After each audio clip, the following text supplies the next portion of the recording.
All right. You know what? Maybe it's not so awful being single around the holidays. Maybe it's not so terrible being single at all. Oh, well, Abby's not single anymore, though. She's got a man. Yeah, I've got a nice blow-up man named Kevin. Hey, babe. He's been real quiet this morning, but it's fine. You wore him out this week. I don't think it was me. I think it was Tommy. Kaylee gave her boyfriend over the weekend at our holiday party. Yep, he's a nice little blow-up doll, so he's just going to follow me around until he eventually disintegrates into the earth. He's a nice plastic man. But yeah, I created a top 10 list of all the things I did enjoy about being single before me and the love of my life, Kevin, got together. And we broke it up into 2 parts. So we already did the first 5 where I talked about how I love being able to travel wherever I want, whenever I want. I also get to eat whatever I want for dinner. I can have girl dinner. I have total control of my money. I have the space to be a hot mess, both physically and emotionally, and my future is a blank canvas. So this is the part 2. And because I think this is the latter half, I think these are more of like the intrusive thoughts ones, because I think people in relationships might be a little triggered by number 1.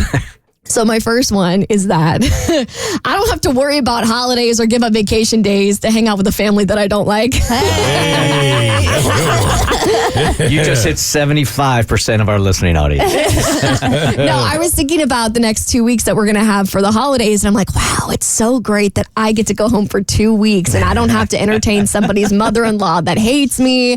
I get to bake cookies if I want. I can watch all the Christmas movies I want. I can do whatever I feel like. And it's not necessarily the whole family, obviously, that you're visiting. It's rarely that, right? But one relative can mess the whole chemistry up the entire holiday. I know. It's my biggest fear to marry into a family that I just don't gel with, because how are you going to look at your husband and be like, yeah, I just don't feel like visiting your mom this Christmas. You can't do that. It's like one of the things you literally can't do.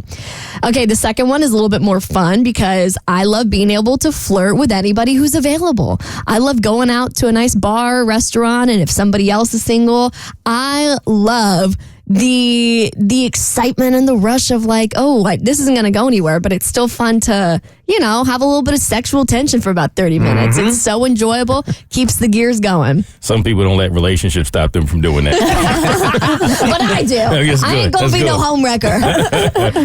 The third is I don't have to worry about anybody ruining my sleep schedule. I hate getting woken up in the middle of the night, woken up earlier than I want to. I don't got no losers, alarm clock waking me up to like third eye blind or whatever his alarm is going to be. Pulling the sheets off in the middle of the night, exposing you to the cold. Exposing me to the elements in my apartment that I set at a toasty 74. Have you guys ever been with somebody where there's almost like a close to sleep fight going on all night long?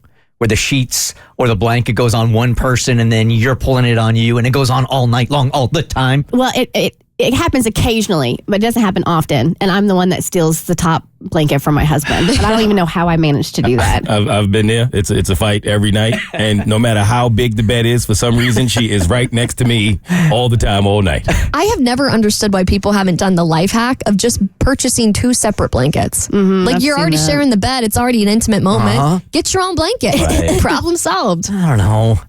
Because there is that possibility of rolling over in the middle of the night and feeling skin on skin, and that's cool. But then if you're like... You can't have it both ways, Podge. I know. What do you want here? Choose skin or warm.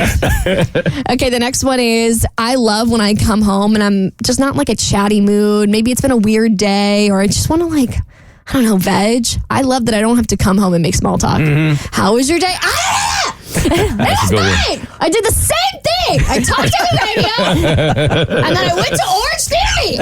That was it. I think it's especially hard with our schedule also because we do this for a living, and when we get home, there's just we're out of words, right? So the amount of time to talk to us in our relationships, the window is really small because then we go to bed early and you don't want to get into an in-depth conversation before you go to sleep. Dating us sucks. Especially when you have a partner that works from home and they haven't had any human contact or conversation all day. It's tough. I just need to talk to an adult. Right, no, find another one. Choose another adult. And the last one, I'll end on a sentimental note. I really love that I have time to focus on my friendships. I spent all single weekend hanging out with my new gal pals. We went to get Mexican food, we went to brunch, and then I went to our holiday party, and I'm making plans for, later this week. I love that I get to prioritize relationships that aren't necessarily romantic. I'm very happy at that point in my life that that I'm just focusing on the girlies and doing all the girly fun things. Good for you. That's my top 10. Embrace it, girl. Embrace it. Bert Show.